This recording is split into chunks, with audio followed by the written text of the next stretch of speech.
Vous imaginez où on était au mois de juin 2012. Crise étudiante. À quel point, partout, dans toutes les régions du Québec, il y avait des marches, des manifestations. Le gouvernement du Parti québécois a ramené la paix sociale. C'est important, ça. A ramené la paix sociale. On a aboli la hausse draconienne des frais de scolarité. Et avec mon collègue Pierre Duchesne, qui a fait le sommet sur l'éducation, il a ramené du respect dans les relations avec les étudiants, avec les recteurs, avec les professeurs. Important la paix sociale au Québec. C'est important pour nous l'éducation, donc de pouvoir ramener pour que l'éducation soit accessible pour tout le monde. Et ça, c'est une réalisation du Parti québécois. Retour à l'intégrité. Et là, vous savez, Stéphane a fait tout un travail de ce côté-là. C'est lui qui a déposé la première loi à l'Assemblée nationale, on l'appelle la loi 1, pour l'octroi des contrats publics. Et à quel point c'est important l'intégrité. Vous savez, la corruption, la collusion, là, ça ronge une société.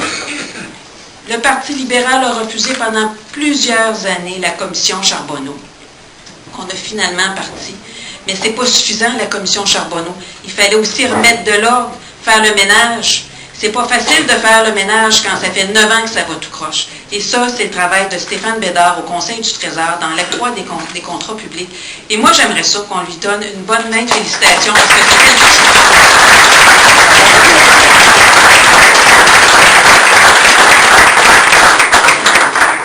Et vous savez, déjà, on le voit dans les contrats, il y a une diminution des coûts.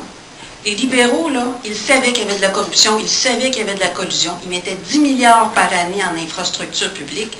Et on voit que c'est à peu près 30% de surcoût. Ça fait combien de milliards par année, ça qu'on a payé? 3 milliards. Vous imaginez si on avait pris cet argent-là pour faire d'autres choses, s'il s'était réveillé un peu plus tôt, s'il avait arrêté de se fermer les yeux, s'il avait arrêté d'essayer d'ignorer la situation. Donc, c'est un travail qui est en cours, qui a été commencé dès notre première journée et qui est toujours en cours parce que ça, il ne faut pas lâcher, vous le savez, si on veut que les choses se fassent correctement. Et dans le retour à l'intégrité, il y a aussi la limitation à 100 $ pour le financement des partis politiques. Ça, c'est le gouvernement du Parti québécois qui l'a fait. Des élections à date fixe et un vote dans les cégeps et l'université. Moi, je pense que tous ces éléments-là, et là, dans les 3 derniers, on peut remercier notre collègue Bernard Drainville qui a travaillé sur ces éléments-là. C'est le gouvernement du Parti québécois qui les a fait. Vous me permettrez de parler un petit peu aussi des ressources naturelles, parce qu'on n'a pas chômé non plus du côté des ressources naturelles. Donc, Stéphane il a fait un petit peu mention. En arrivant, on a décidé de sortir le Québec du nucléaire. Sortir le Québec du nucléaire, pourquoi? Parce qu'avec les coûts de la réfection de la centrale Gentilly, on l'a vu avec Pointe-le-Pro, là, les coûts dépassaient de façon importante, puis on n'a pas fini d'en apprendre là, sur Pointe-le-Pro. Avec le prix d'électricité aux États-Unis qui était en chute libre, on s'est dit c'est plus rentable de rénover Gentilly. Puis au Québec, moi je vous dis personnellement, je n'ai pas de position sur le nucléaire à travers le monde. Mais au Québec, là, on a d'autres alternatives. On a l'hydraulique, on a l'éolien, qui coûte moins cher que la réfection de la centrale nucléaire Gentilly, qui sont plus intéressantes, qui sont plus flexibles, en tout cas sur l'hydroélectricité en forme d'énergie, beaucoup moins d'impact sur l'environnement. Donc, on a des alternatives beaucoup plus intéressantes. Donc, on a décidé qu'on sortait le Québec du nucléaire. Et qu'est-ce qu'on a appris en commission parlementaire? Les libéraux, ils savaient. Les libéraux, ils savaient que la réfection n'était pas possible. Puis qu'est-ce qu'ils ont fait, même s'ils savaient? Ils l'ont promis en campagne électorale. Ça, pour moi, c'est un grand manque de respect par rapport aux citoyens, particulièrement aux citoyens de Trois-Rivières. Ils leur ont fait croire des belles histoires alors qu'ils savaient très bien qu'ils ne tiendraient pas leurs promesses. Moi, ça, je trouve que c'est le genre d'action qui mine la crédibilité en politique, qui mine la crédibilité des politiciens. Et malheureusement, c'est comme ça qu'ils ont agi. On a décidé aussi d'arrêter le financement de l'amiante. Les dernières études des dernières années l'ont démontré, qu'il est très difficile, même au Québec, d'avoir une utilisation sécuritaire de l'amiante. Fait qu'imaginez ailleurs dans le monde comment on peut faire un contrôle de ça. Donc, on a mis fin au financement de l'amiante au Québec. On a adopté la Charte du bois. D'ailleurs, un gros merci pour le travail que vous avez fait. Et ça, je veux le souligner aux militants du Parti québécois. Le travail qui est fait dans les conseils nationaux, dans les congrès nationaux, c'est important. Moi, à l'époque, quand j'étais militante, parce que vous savez, j'ai milité de 86-87 jusqu'en 2000, et j'ai eu l'occasion de préparer la politique nationale de l'eau, qui a ensuite été reprise par André Boisclair comme ministre de l'Environnement. Mais la Charte du bois, c'est le travail des militants. C'est le travail que vous avez fait ici, qui fait en sorte que lorsqu'on arrive au gouvernement, on a des choses à avancer et on arrive, on dit au ministère des Ressources naturelles, nous, on veut mettre en place une charte du bois. Voici là qu'est-ce qui a été travaillé et c'est comme ça qu'on veut l'enligner, la charte du bois. Donc, merci. Ça m'a permis, moi, comme ministre des Ressources naturelles, de pouvoir la mettre en place, une charte du bois qui va faire quoi? Qui va faire en sorte que le réflexe bois soit aussi présent aux architectes, aux ingénieurs, aux techniciens, aux gens de la construction, qu'ils ont le réflexe béton et acier. On veut juste mettre le bois sur le même pied d'égalité. Parce que c'est des emplois dans toutes les régions du Québec. Des scieries. On a fait d'ailleurs une annonce il y a une semaine et demie avec l'AMCO, une usine qui produit qui transforme des produits de bois en valeur ajoutée, qui prennent du bois à moindre valeur, puis avec du laminé collé, etc., et réussissent à faire des produits à plus haute valeur ajoutée. C'est important ce travail-là. Il faut valoriser nos produits. Parce que même si au Québec, on est un pays de forêt, et vous le savez très bien ici, on ne construit pas tant que ça en bois au Québec. Donc, on voudrait qu'il y ait plus de construction en bois pour l'ensemble des emplois dans les régions. Ça permet de diminuer les gaz à effet de serre. Et moi, je vous dirais, en plus, c'est magnifique. J'en ai visité plusieurs installations en bois, des grandes poutrelles en bois apparentes. Ça donne une âme au bâtiment. Puis je trouve que ça nous ressemble, comme Québécois, ces constructions-là, où on allie le bois, l'acier inoxydable, le verre. Je trouve que ça nous ressemble comme genre de construction et je trouve ça magnifique. Ensuite, la création du secrétariat au développement nordique.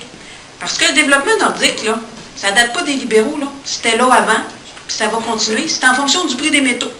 Hein, le prix du fer a augmenté de 30 $ la tonne, est autour de 130 $ la tonne sur une dizaine d'années. Le prix de l'or est passé de 300 $ l'once, c'est autour de 1300 $ l'once actuellement.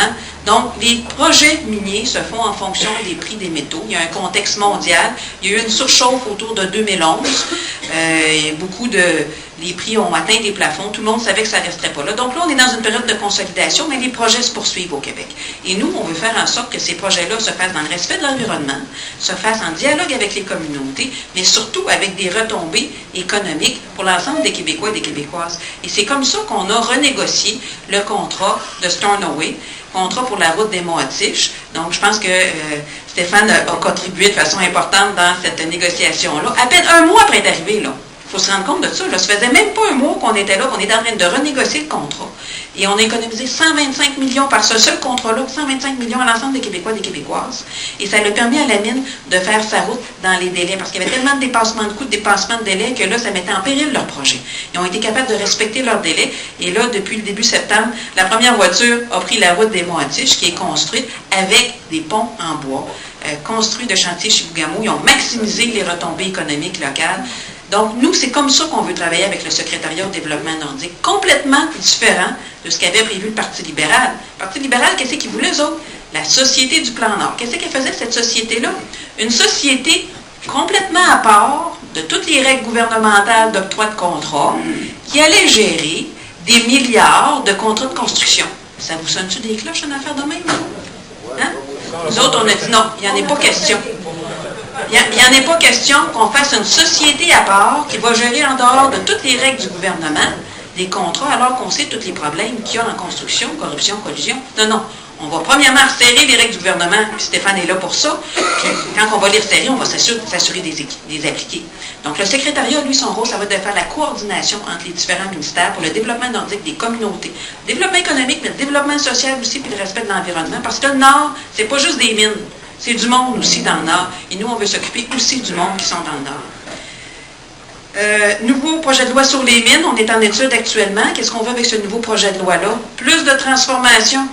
Et ça, vous êtes bien placé pour le savoir. Il y a un ancien député du Parti libéral, ancien ministre délégué aux mines, pour ne pas le nommer, M. Simard, qui, je crois, se représente encore. Pour lui, là, augmenter la transformation au Québec, c'est appauvrir le Québec. Et je peux-tu vous dire, là, qui est complètement dans le champ, c'est avec la transformation qu'on va créer des emplois à valeur ajoutée, la transformation qui va nous permettre de faire le pont entre les mines et le secteur manufacturier au Québec, la transformation qu'on peut faire aussi dans les régions, en grande partie.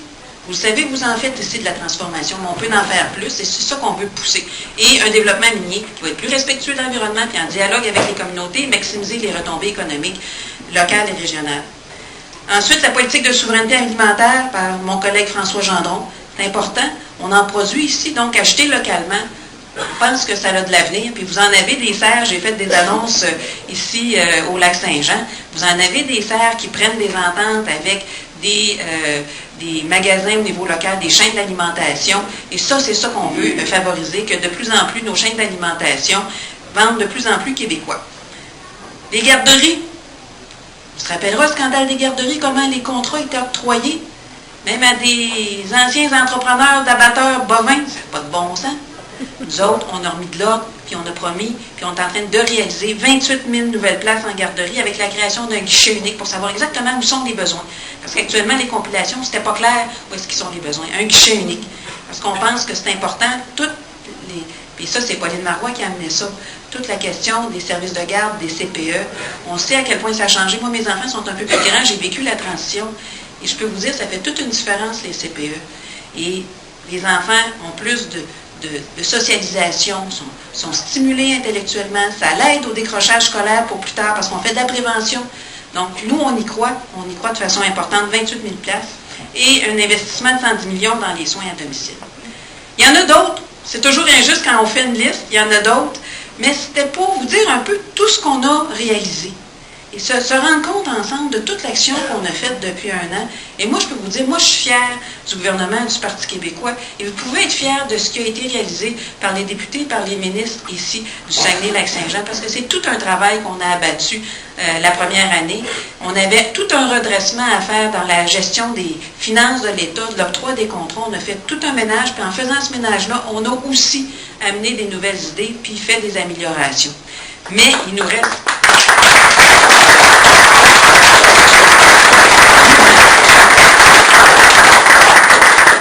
Mais il reste beaucoup de dossiers à travailler. Puis là, ce qu'on veut, c'est de préparer l'avenir. Préparer l'avenir du Québec, c'est important. Et là, on va le travailler sur plusieurs dossiers. Du côté des ressources naturelles, c'est ça, je vais vous parler de façon plus précise, on a beaucoup de pain sur la planche. On a actuellement la commission sur les enjeux énergétiques avec Normand Mousseau et Roger Lanoux qui va venir ici, comme le dit le président Comté, le 3 octobre. Je vous invite à participer en grand nombre, c'est important parce que c'est à partir de toutes ces recommandations-là qu'on va préparer la nouvelle politique énergétique. Vous savez, le milieu énergétique, ça a beaucoup changé dans les dernières années avec les changements climatiques, avec les gaz de schiste aux États-Unis. Ça a changé vraiment la dynamique continentale. Et nous, je peux déjà vous dire que la politique du Parti québécois va s'inscrire dans une perspective de diminution des gaz à effet de serre et d'indépendance énergétique du Québec. Diminution des gaz à effet de serre, notre objectif, c'est moins 25 %. Ça ne se fera pas tout seul, moins 25 %, je peux vous le dire. C'est un objectif ambitieux, ça va nous prendre des moyens robustes, rigoureux pour l'atteindre, et c'est possible de le faire. On va faire ça comment? Les gaz à effet de serre au Québec, c'est pas l'électricité, parce qu'en Ontario puis aux États-Unis, c'est l'électricité, le plus gros producteur de gaz à effet de serre, parce qu'ils font leur électricité avec du charbon. Donc, c'est l'électricité qui produit le plus de gaz à effet de serre. Mais pour Québec, notre électricité est propre et est verte à 98 % de l'hydroélectricité et du vent. On produit très peu de gaz à effet de serre, puis même des fois pour les gens qui pensent au photovoltaïque, l'hydroélectricité en produit encore moins que le solaire photovoltaïque. Donc, c'est pour vous dire à quel point on est propre au Québec. Donc, c'est pas par l'électricité, c'est surtout par les transports. 40 % du combustible fossile, le pétrole, le gaz, 40 % surtout du pétrole est consommé par... les gaz à effet de serre sont faits par les transports. Donc, il va falloir agir sur les transports. Et qu'est-ce qu'on veut faire du côté des transports? Plus de transports en commun. Mais on a tout un projet qui est l'électrification des transports. Et là, vous me permettrez de faire une petite parenthèse, parce que c'est un petit peu mon dada, l'électrification des transports. C'est quelque chose d'extraordinaire qu'on peut faire au Québec et qu'on va faire au Québec. On a une expertise mondiale dans l'électrification des transports. On a des chercheurs de calibre international qui sont dans les matériaux, le matériel qui rentre dans la composition des batteries. On a des grandes entreprises comme TM4 qui fabriquent je vous dirais même le meilleur moteur électrique au monde. C'est pas rien, là. Le meilleur moteur électrique au monde avec des brevets du Québec, avec des gens au Québec qui fabriquent ce moteur-là. On a une entreprise qui fabrique des batteries. On a des entreprises qui fabriquent Fostec, le matériel qui rentre dans la composition des batteries. On a même jusqu'à une mine de lithium dans le Nord qui peut entrer. Le lithium, c'est un intrant pour les batteries. On a des entreprises, Gentech, qui fabriquent des bornes de recharge, Adénergie, qui commercialisent les bornes de recharge. On a tout ce qu'il faut dans les entreprises émergentes sur les composantes électriques. Dans l'électrification des transports, c'est la base. Ensuite, on a quoi au Québec? On a des entreprises de transport. Bombardier, qui fabrique des wagons, qui développe maintenant une recharge par induction. On a Packard dans les camions. On a Novabus dans les autobus municipaux. Autobus Lyon dans les autobus scolaires. On a Bombardier produits récréatifs. Et il y en a d'autres qui sont dans la fabrication de produits de transport, de véhicules de transport. Donc, Donc, on a ce qu'il faut pour faire l'électrification des transports. C'est des emplois à très haute valeur ajoutée pour le Québec. C'est aussi une diminution des gaz à effet de serre, amélioration de la qualité de vie, particulièrement dans les centres urbains, donc diminution du smog. Mais c'est plus que ça, parce qu'une fois qu'on va avoir démontré au Québec que ça fonctionne, il n'y a pas juste le Québec qui est intéressé par l'électrification des transports, toute la planète est intéressée. Donc, on va pouvoir exporter nos produits, notre savoir-faire à très haute valeur ajoutée. Donc, c'est tout un créneau. La première ministre a en fait un objectif très important, l'électrification des transports. C'est parce que ça va faire une différence pour le Québec. Et dans ce secteur-là, on peut tirer notre épingle du jeu parce qu'on les a, les expertises déjà présentes au Québec. Donc, il faut miser sur notre savoir, sur notre acquis. On est capable. On est capable, puis on est déjà très avancé. Ça va être aussi l'efficacité énergétique pour réduire les gaz à effet de serre. Il faut intensifier l'efficacité énergétique. Et ça, c'est des emplois dans toutes les régions du Québec. Dans le secteur industriel, qu'est-ce que ça fait, l'efficacité énergétique? Ça diminue leur coût de production. C'est bon pour eux autres, pour leur compétitivité. Mais en général, ça améliore aussi la qualité de leurs produits parce qu'on change les choses dans leur usine, dans leurs procédés, puis ça leur fait des procédés plus efficaces. Donc, l'efficacité énergétique, l'électrification des transports pour la question d'atteindre les émissions de gaz à effet de serre, ça va être des éléments importants de la future politique énergétique. Je vais vous parler aussi de forêt, parce qu'on est dans une région, la région la plus forestière du Québec. Et c'est très important pour l'ensemble des régions au développement de la forêt. On a annoncé le rendez-vous sur la forêt pour 21-22 novembre qui s'en vient. Et nous, on veut faire de la forêt un développement économique, le moteur du développement économique des régions. Et ça, on va travailler avec les gens. Vous savez, le secteur forestier est complètement en restructuration. Le marché du papier complètement est à la baisse. Fait qu'il faut trouver des nouveaux créneaux. Et on veut travailler avec les usines pour trouver des nouveaux créneaux, que ce soit dans le carton, que ce soit dans la chimie verte. On est capable encore là de tirer notre épingle du jeu. Et on veut travailler en amont jusqu'à la sylviculture. Et du côté de la sylviculture, qu'est-ce qu'on veut faire? On veut mettre plus de prévisibilité. Moi, depuis que je suis ministre des Ressources naturelles, je me rends compte au niveau de la forêt, les gens travaillent là, ils ont les informations pour leur contrat. On a fait ça un petit peu plus tôt cette année en collaboration avec Stéphane, parce que le budget a été fait plus tôt, mais normalement, ils ont l'information pour les contrats au mois de juillet. Ça n'a pas de bon sens. Là. La saison est déjà commencée, puis ils ne savent même pas qu'est-ce qu'ils vont avoir comme territoire, les montants, etc. Il faut mettre la prévisibilité sur 2-3 ans pour que les entrepreneurs qui travaillent dans les forêts puissent bien planifier leur main-d'œuvre. On sait à quel point c'est important, parce que si les main-d'œuvre ne sont pas capables de planifier, pensez-vous que les jeunes ils vont rester dans le secteur en sachant jamais d'une année à l'autre s'ils vont avoir de la job? Ben non. Ils ne resteront pas dans le secteur forestier, puis c'est un beau secteur d'avenir. Fait que nous, on veut mettre la prévisibilité pour que les entrepreneurs puissent planifier leur main-d'œuvre, pour donner au monde le goût de rester dans ces emplois-là, qui sont des emplois intéressants pour les gens qui aiment la forêt. Aller en forêt puis faire ce travail-là, c'est un travail très intéressant, et c'est la sylviculture qui va préparer nos forêts de demain. Donc, si on fait la sylviculture, on met de la prévisibilité, on essaie de maximiser les investissements, c'est ça qui prépare notre forêt de demain.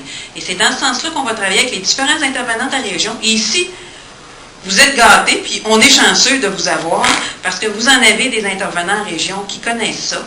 Et on va travailler en collaboration avec ces gens-là, que ce soit les entrepreneurs, que ce soit l'UQAC.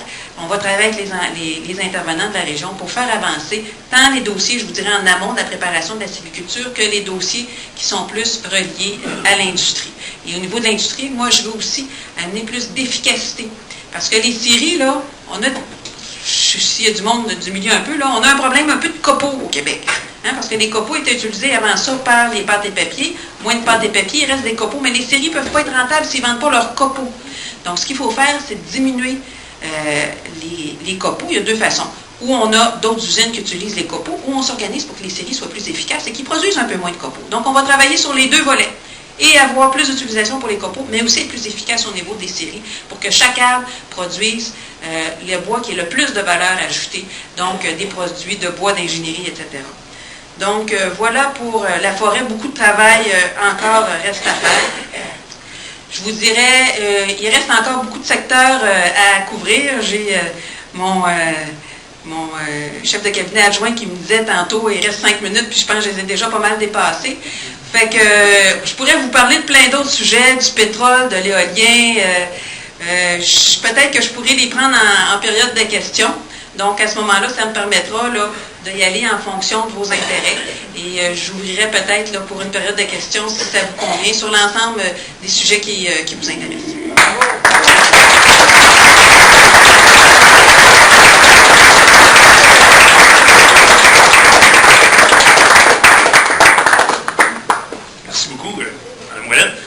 j'aimerais justement qu'on va, disons, une période de questions d'environ une quinzaine de minutes qu'on va accorder. Alors, si vous avez des questions pour Mme Ouellette ou M. Dallaire, s'il veut répondre aussi. Il n'y a pas de question. OK, bon, c'est ce que je pensais. Encore jour.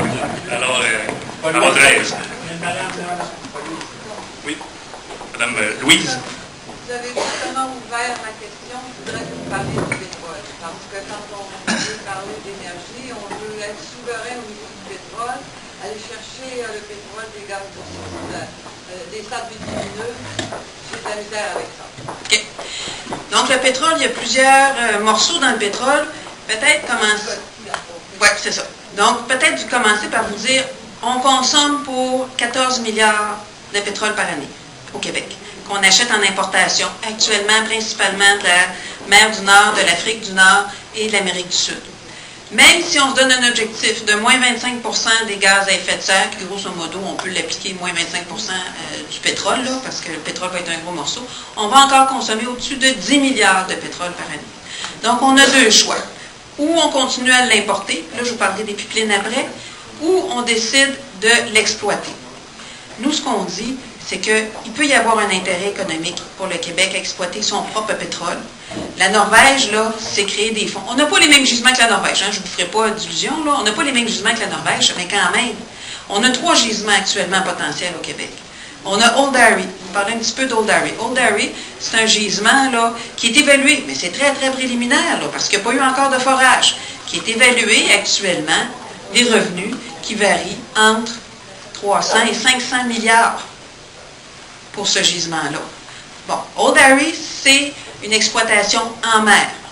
Donc, c'est sûr que si on décide d'y aller, il faut avoir l'ensemble des informations. Je viens de publier, de diffuser l'étude environnementale stratégique numéro 2, qui a été commandée sous les libéraux, qui donne un portrait de la situation, mais qui, malheureusement, ne donne pas toutes les informations. Donc, j'ai tout de suite dit que j'ai besoin de 2 comités d'experts minimum, un d'un point de vue économique, pour qu'on puisse avoir des évaluations, même s'il y a des marges d'erreur, des évaluations, quelles sont les retombées économiques pour le Québec si on décide de faire l'exploitation. Avant de prendre une décision, il faut toujours bien le savoir. Puis un comité technique qui nous donnerait plus de précision sur c'est quoi les vrais risques du côté du golfe du Saint-Laurent, c'est quoi les moyens de mitigation. Par exemple, dans le golfe du Mexique, ils ont eu un accident. Pourquoi? Parce qu'à l'époque, avec Dick Cheney, il a fait de la représentation pour qu'il n'y ait pas 2 têtes de puits, qu'il n'y ait plus de puits de secours. Ils ont dit non, les pétrolières sont capables. Fait qu'ils ont construit juste une tête de puits. Quand il y a eu l'accident, là, ils n'ont pas été capables de repomper parce qu'il n'y avait pas la 2e tête de puits pour aller repomper le pétrole. Donc, on s'est retrouvé avec la marée noire qu'on a connue. Donc, ça, par exemple, on peut dire, 2e tête de puits, c'est important, là. Ça, c'est sine qua non, on n'ira pas sans avoir la 2e tête de puits. Donc, quels sont l'ensemble des éléments qu'on a besoin? Consultation avec les communautés. Donc, on a besoin de l'ensemble des informations pour se dire ensemble, est-ce que le jeu en vaut la chandelle? Parce qu'on va quand même en consommer pour 10 milliards et plus de pétrole à chaque année. Et Old Harry, je vous dirais qu'il y a un petit twist de plus, parce que le gisement, juste pour faire ça simple, est sur la frontière du Québec et de Terre-Neuve. Et Terre-Neuve a déjà commencé son exploration au niveau des relevés sismiques.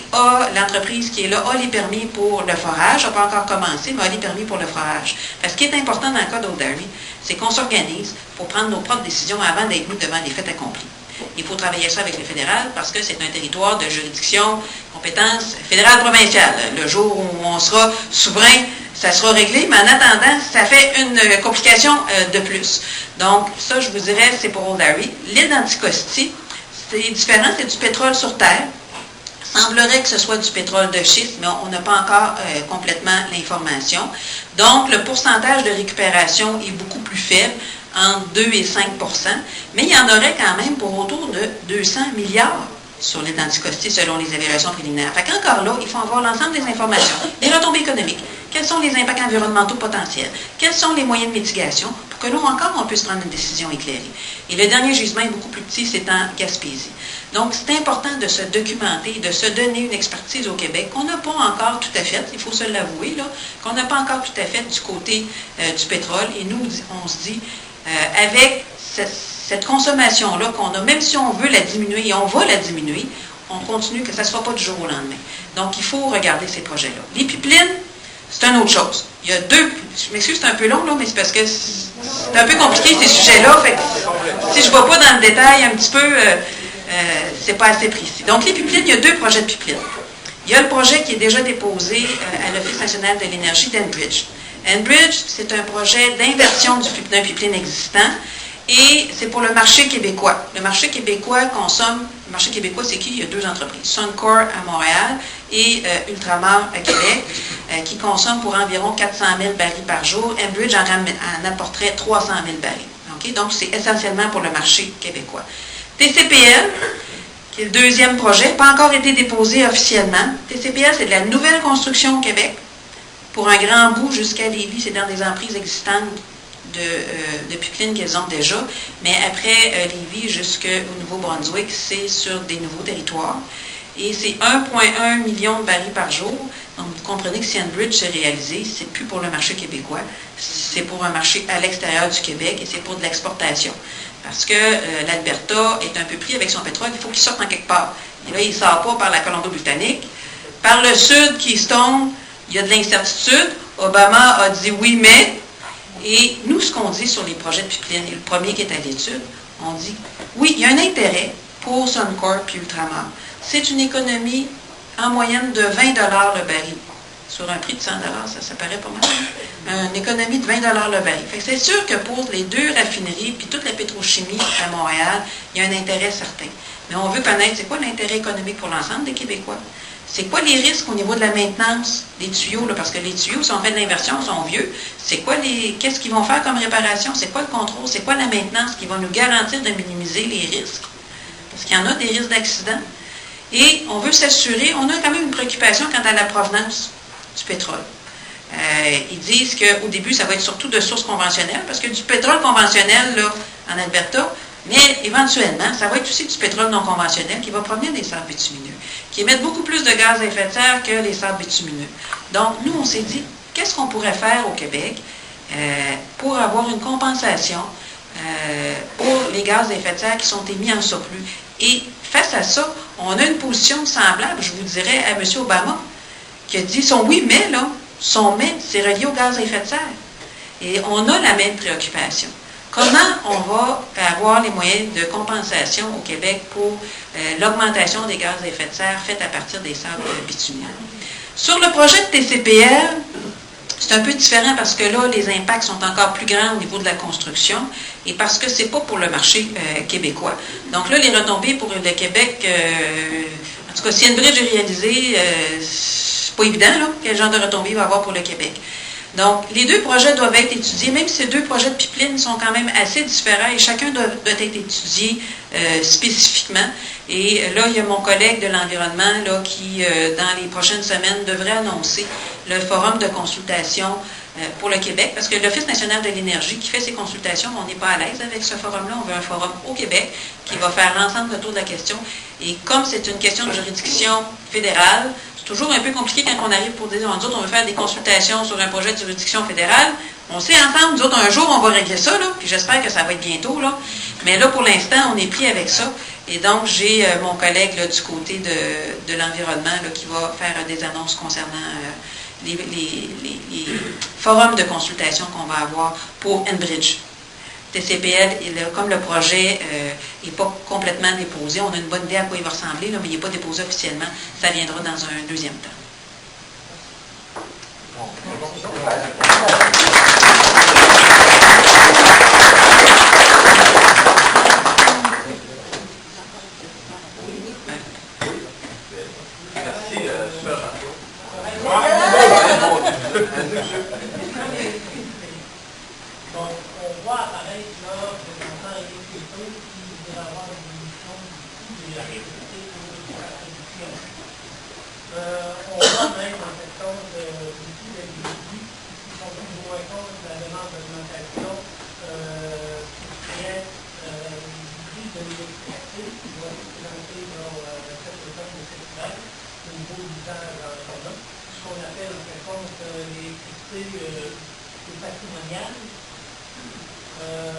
Et vous parlez en fait d'électricité davantage du moyen de transport en commun et l'électricité aussi davantage du transport individuel par l'auto électrique. On a peut-être un problème à court terme de surplus d'énergie, d'électricité, d'énergie en fait propre. Mais avec ce qu'on a vu apparaître cette semaine, le rapport du GIEC. C'est ça. On voit que normalement, les ingrédients des énergies propres vont augmenter de façon très significative si on est un peu réveillé. Alors, moi, je pense que le gouvernement aurait à éviter de lapider, en fait, notre électricité pour, en fait, par exemple, au niveau du courant et la préserver parce que si on devient de plus en plus usager de l'auto électrique, mais surtout, éventuellement, on en aura peu ou pas. Et de plus, si on augmente, en fait, l'électricité en général, on voit que les signes d'hydro viennent, en fait, en gros à l'état. Dans l'état redistribué, on redistribue ces argents-là pour les services qu'on sait donner. Alors, on a multiples raisons de faire la promotion, de maintenir au moins les coûts, le prix de l'électricité où il est, et même de l'augmenter, parce que, en fait, comme c'est une ressource extraordinaire, maintenant, on ne sait pas qu'est-ce que pourra être beaucoup plus dans un avenir très rapide. Et merci, vous avez abordé plusieurs éléments, peut-être en complément du commentaire, peut-être vous dire, c'est important, là c'est sûr, Hydro-Québec a déposé là, à la Régie de l'énergie ses demandes de tarifs pour l'année qui vient. La Régie de l'énergie, c'est un quasi-tribunal. On a décidé, c'était le Parti québécois à l'époque, de faire cette régie-là pour justement que Hydro-Québec, quand elle dépose, ça soit un organisme qui est neutre, qui est indépendant, qui analyse l'ensemble des demandes avec une expertise qui se sont développées. Donc, c'est la Régie de l'énergie qui va analyser la demande tarifaire d'Hydro-Québec et qui va rendre une décision. Moi, tout ce que je peux vous dire sur ça, c'est que la décision qu'on a prise au Parti québécois de limiter l'augmentation du patrimonial à l'indexation. Les libéraux là, voulaient l'augmenter 1 cent le kilowattheure. Ça, c'était 20 d'augmentation. Nous, à l'indexation, sur 5 ans, c'est 4 C'est 5 fois moins que les libéraux. Ça, c'est important de le savoir. Parce que quand ils se lèvent en chambre, là, moi, vous savez, ils ne sont pas gênés. Hein. C'est bien épouvantable ce que vous avez fait. Ils ont fait bien pire. Puis des fois, là, c'est leur décision, c'est leur conseil des ministres, puis ils nous accusent de décisions qu'eux autres ont prises dans le temps. Ils sont vraiment pas gênés du front autour de la tête de ce monde-là. Là. Ça n'a pas de bon sens.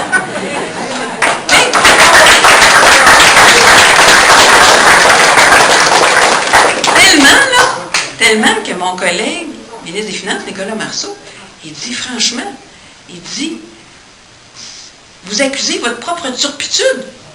C'est effrayant. Ils se lèvent pour nous poser des questions, mais c'était à eux autres, ils devraient se tourner de bord et parler à l'ancien ministre qui était là pour poser la question. Nous autres, à chaque fois, on a essayé d'améliorer, on a diminué, comme je vous dis, on a diminué de façon très importante ce qu'eux autres avaient mis dans le budget pour les hausses de tarifs. Nous autres, on l'a mis à l'indexation au lieu du 1 cent le kilowattheure. Sur la question des surplus, c'est vrai qu'on est en surplus et c'est une opportunité que nous avons d'avoir des surplus. Puis, juste en passant comme ça, les surplus, ils ne se perdent pas. Hein.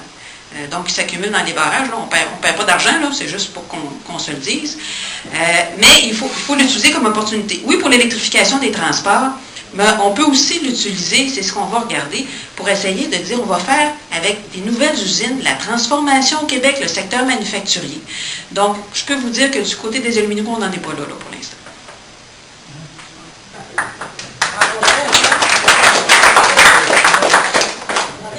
Merci beaucoup. Merci beaucoup. Deux petites questions sur l'électrification. Une question sur l'électrification des transports. Monsieur a parlé de court terme. Comme je ne suis pas trop vieux, je vais parler un peu de plus long terme. Non, mais c'est important aussi, je pense. Pour avoir étudié dans le domaine, je sais qu'à chaque année, on révise le pourcentage d'installation de transport qui ne relève pas des énergies fossiles. Et à chaque année, les prévisions sont à la baisse. Il y a quelques années, on parlait de 10 Maintenant, je sais que cette année, on est à 7,2 pour 2020, donc le transport. Il y a deux freins principaux, je pense à ça. D'abord, le coût. Les technologies, surtout les nouvelles technologies, lithium, etc., sont très coûteuses. Et deuxièmement, le problème qu'on a, c'est qu'on ne pourra pas, je pense que c'est d'accord, remplacer tout le parc de transport à long terme par des transports donc électrifiés. On parle de batterie. Donc, dans la politique que vous avez déposée, est-ce qu'on va tenir compte de ces aspects-là, donc de la difficulté à rentrer dans un marché où actuellement le pétrole est tellement si peu cher que c'est difficile d'ajouter des incitatifs pour électrifier le transport. Donc, on a misère à prévoir dans le temps à quel point on va réussir à à faire la transition entre tout le monde a un véhicule, je suis sûr que tout le monde, ou presque, il n'y a pas eu de covoiturage beaucoup ce matin, là. On est 6 ici, on est 3 véhicules. Donc, la transition est difficile, surtout pour nous les jeunes, les habitudes, etc. Donc, est-ce que ça va être prévu dans la politique? C'est sûr que lorsqu'on parle d'électrification des transports, c'est un changement, hein? Parce que là, en termes d'approvisionnement, on est habitué avec les stations d'essence, puis ça, là, ça va être des recharges. Moi, je pense qu'avec le territoire qu'on a au Québec, ça va beaucoup passer à court, moyen terme par des hybrides rechargeables. Parce qu'on va avoir une autonomie, surtout ici, là, à grandeur de région que vous avez, là, vous ne voulez pas vous retrouver où à un moment donné, vous n'avez pas d'approvisionnement. Donc, des hybrides rechargeables. Moi, je peux vous dire que c'est sûr qu'actuellement, la façon dont on achète un véhicule, le véhicule à essence est moins cher, mais l'utilisation est beaucoup plus chère. Actuellement, le véhicule électrique est un petit peu plus cher, mais l'utilisation est beaucoup moins chère. Donc là, il y a une dynamique entre le coût d'utilisation, le coût d'acquisition, puis il y aurait peut-être moyen de repackager ça, justement pour que ça ait moins d'impact sur le coût d'acquisition. Mais nous, ce sur quoi on va vouloir travailler, c'est d'intensifier l'électrification. Et là, c'est de travailler sur les habitudes de vie. Premièrement, ça va être le réseau des bornes de recharge. Je veux dire, il faut que les gens se sentent, c'est toujours la poule ou l'œuf, là, mais à un moment donné, il faut l'offrir les bornes de recharge pour que les gens se sentent à l'aise de pouvoir utiliser la voiture électrique puis qu'ils vont pouvoir se recharger, peu importe où ils vont être au Québec. Donc, on a déjà commencé, mais là, il y a une politique de développement économique qui s'en vient et l'électrification des transports en sera un gros morceau, donc il y aura des annonces à venir sur ça. On veut aussi, je vous l'ai dit, on a une expertise extraordinaire au Québec sur les matériaux, sur les batteries. Donc, il y a un travail à faire sur les batteries pour diminuer le coût des batteries, parce que c'est ça le coût le plus cher dans la voiture électrique, c'est le coût de la batterie. Et la durée de vie de la batterie. Et là, avec les travaux, moi, j'ai vu des présentations d'un chercheur là, à l'IREC, l'Institut de recherche en électricité du Québec, ce qu'il y a en laboratoire. Ce n'est pas encore en industrialisation, mais ce qu'il y a en laboratoire, là, le coût va être diminué de façon extraordinaire. La durée de vie prolongée, en fait, la durée de vie de la batterie ne sera plus un enjeu. L'auto va être fini avant que la batterie soit finie. Et la prolongation de l'autonomie va avoir le même genre de prolongation qu'on a pour les voitures à essence. Donc, ça ne serait plus un enjeu. C'est dans quelques années. Mais pour se rendre là, on a des hybrides rechargeables, puis il faut transformer, tant au niveau du transport collectif que du transport individuel, transformer les mentalités au niveau du transport. Et ça va être par plusieurs mesures. Ça ne sera pas une seule mesure. Ça va être par plusieurs mesures qu'on va pouvoir travailler, tant sur l'équipement, sur le prix, sur l'offre de recharge. Et moi, je vous dirais, je rêve, puis il faut commencer par rêver quand on veut arriver en quelque part. Moi, je rêve qu'au Québec, je ne rêve pas qu'on va devenir nécessairement un gros constructeur d'automobiles parce que c'est tellement un gros marché de masse. Mais ce que je rêve, c'est qu'on puisse faire des ententes avec des grands constructeurs automobiles, que ce soit GM, que ce soit Hyundai, des gros constructeurs automobiles pour dire, OK, on va faire une entente, on va utiliser le marché du Québec. On n'a pas un gros marché au niveau mondial, il faut se le dire, mais on a quand même un. On va utiliser le marché du Québec avec le pouvoir qu'on a parce que le gouvernement en achète des voitures. Après ça, on peut donner des incitatifs pour des flottes privées pour dire, on va choisir quelques modèles, là. Vous allez nous les envoyer, mais sans moteur, sans batterie, puis nous autres, on va installer nos composantes électriques dedans. Moi, je rêve de ça. Et j'espère qu'un jour, on y arrivera, parce que moi, je pense qu'on est capable techniquement, on est capable commercialement. Une fois qu'on l'aura démontré sur le marché québécois, puis si on fait des ententes avec ces gros constructeurs-là, ils pourraient peut-être avoir le goût d'utiliser nos technologies quand ils vont vendre leurs voitures ailleurs dans le monde. On pourrait devenir un des principaux fournisseurs de composantes électriques dans le monde. Moi, je pense qu'on est capable de faire ça. Puis c'est ça qu'on va vouloir pousser avec le gouvernement du Parti québécois.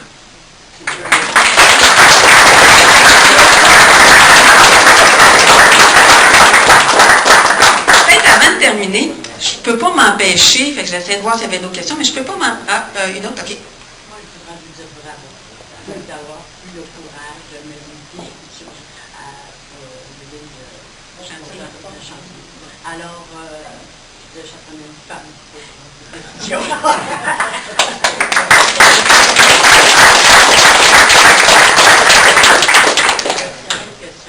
Je sais qu'actuellement, nous vivons des crises au niveau du Québec. On vit une crise actuellement au niveau économique, au niveau du Québec. Peut-être aussi gros que les années 80, mais quand même, elle existe. Alors, je pense que moi, j'aurais dû le faire.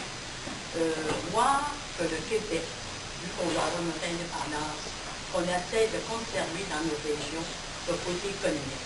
On utilise nos produits régionaux, même pour le gouvernement. Parce que j'ai su dernièrement, j'ai sauté, quand j'ai su que vous veniez, je venais participer au déjeuner, j'ai dit, je vais participer de l'Acadie pour dénoncer. Alors, on bâtit actuellement une prison à Sept-Îles, dont on va utiliser des produits des États-Unis. Quand les États-Unis ont eu leur crise, ils ont mis un frein à notre bois. Si on vit la crise du bois, c'est une partie à ça. Alors, je ne voudrais pas que ma région serait pénalisée par des décisions qu'on prend actuellement. Je ne sais pas si dans les débuts, il faudrait que le gouvernement exige de prendre des produits plus du Québec, plus régional, ou il faudra peut-être faire une loi aussi comme agroalimentaire. Vous avez raison, c'est important. C'est pour ça que dans plusieurs projets, puis c'est dans tous les domaines, dans les mines, on veut plus de transformation au Québec. Dans le bois, avec la Charte du bois, je ne vous ai pas donné tout le détail de la Charte du bois, mais une des premières mesures, c'est l'exemplarité de l'État. Et là, Stéphane va être aussi mis en contribution. Et c'est le fun d'avoir au Conseil du Trésor, je dois vous l'avouer, le ministre des Ressources naturelles, là, puis je pense que je n'ai pas déjà dit comme ça, mais ça me fait plaisir de lui dire devant toutes vous autres. C'est le fun d'avoir au Conseil du Trésor quelqu'un qui croit à la forêt. Je peux vous dire, c'est tout un ami. Parce que les décisions ne se prennent pas en vase clos, puis les ministères, puis le Conseil du Trésor, ça a une grosse dynamique, et c'est comme ça qu'on a été capable de travailler, moi puis Stéphane. Parce que moi, là, je vous ai parlé de prévisibilité tantôt, là. J'aurais pas pu vous parler de ça toute seule sans en avoir parlé avec lui avant. Parce que c'est lui qui va me permettre d'avoir de la prévisibilité. Parce que c'est lui au Conseil du Trésor qui va me permettre de dire, OK, on va pouvoir faire cette annonce-là pour 3 ans, au lieu de le faire juste pour 1 an. Parce que moi, toute seule au ministère des Ressources naturelles, j'ai un budget. Ça me prend la collaboration du Conseil du Trésor. Mais je reviens à la Charte du bois. Donc, pour votre construction de la prison, dans la Charte du bois, c'est l'exemplarité de l'État. Et ce qu'on fait dans ça, c'est qu'on exige qu'à chaque fois les solutions bois soient regardées, soient quantifiées en termes d'émissions de gaz à effet de serre et soient quantifiées en termes de coûts, justement pour obliger les gens à regarder les produits qui sont au Québec. Et moi j'ose espérer, lorsqu'ils vont voir que les coûts se ressemblent, puis que ça permet des émissions de gaz à effet de serre et que c'est vraiment beau en bois, j'ose espérer qu'ils vont faire les choix en conséquence. Et une fois que c'est fait avec tous les projets qui sont financés en tout ou en partie par l'État, ben c'est les mêmes architectes, mêmes ingénieurs, mêmes techniciens qui travaillent aussi sur les projets privés. Fait que j'espère que l'expertise qu'ils vont développer sur les projets financés en tout en partie par l'État vont pouvoir le transférer sur les projets privés. Puis vous avez raison, il faut qu'on puisse favoriser les produits du Québec. Il faut se trouver des façons. Et c'est pour ça la politique de souveraineté alimentaire qui a été mise en place là, par mon collègue là, à l'agriculture. Donc, vous avez raison pour ça. C'est dans ce sens-là qu'on travaille.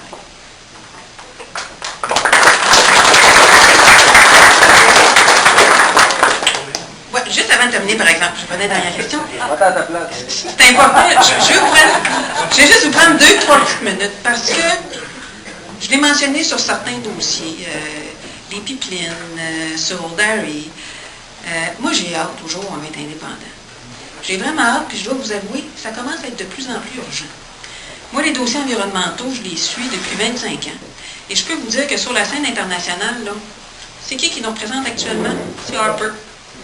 C'est Harper qui parle en notre nom, puis qui s'en va défendre les sables bitumineux au détriment des volontés du Québec de diminuer ses gaz à effet de serre. Puis c'est pas juste une volonté environnementale, là, parce que de ça découle un ensemble de technologies puis d'entreprises. C'est aussi notre volonté commerciale et de développement économique.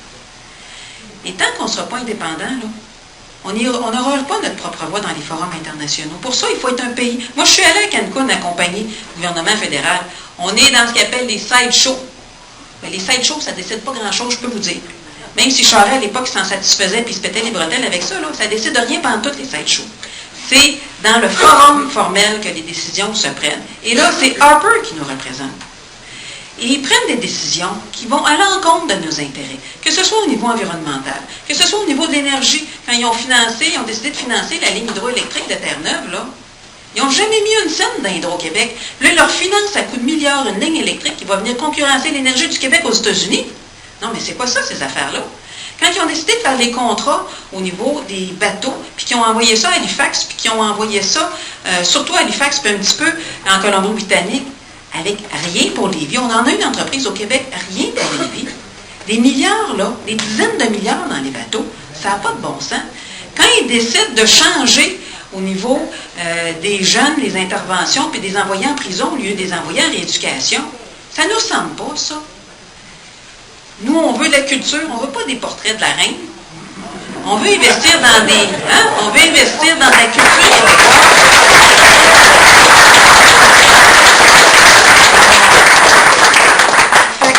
Moi, je vous dis, ça commence à être urgent. On devienne indépendant, puis on est capable. Il faut qu'on se fasse confiance. On est bien plus capable, nous autres, au Québec, de gérer que de se laisser gérer par Harper, toujours bien. On est capable de gérer. On va être bien meilleur qu'eux autres. Moi, j'en ai aucun doute là-dessus. Mais ça, il faut convaincre. Il faut convaincre vos voisins. Il faut convaincre vos amis. Il faut convaincre votre famille. Parce que il faut qu'on se fasse confiance tous ensemble pour qu'on réussisse à être indépendant. Et là, la prochaine étape, il faut qu'on soit un gouvernement majoritaire. Vous le voyez, là, on a des limites. Comme gouvernement minoritaire, on en a fait des choses, là, mais on n'a pas été capable de faire avancer la Charte de la langue française. La loi Seymon, je ne suis pas sûre que je vais être capable de la passer. Il y a plein de dossiers comme ça qu'on a de la misère à faire avancer parce qu'on est minoritaire. On a besoin d'être majoritaire, puis on a besoin d'être majoritaire pour faire avancer le projet du pays du Québec. Puis on a besoin pour vous autres. Je pense que ça va venir dans au plus tard quelques mois. Je ne sais pas ça sera quoi l'agenda des prochaines semaines, mais au plus tard quelques mois. Fait qu'on va avoir besoin de vous autres assez rapidement. Mais plus que ça, on a besoin de vous autres pour convaincre. Convaincre qu'on est capable, puis qu'on est capable de se donner un pays à notre image, qui va travailler en fonction de nos intérêts, nos valeurs, nos intérêts économiques. Et moi, je pense que si on se fait confiance tous ensemble, on va y arriver.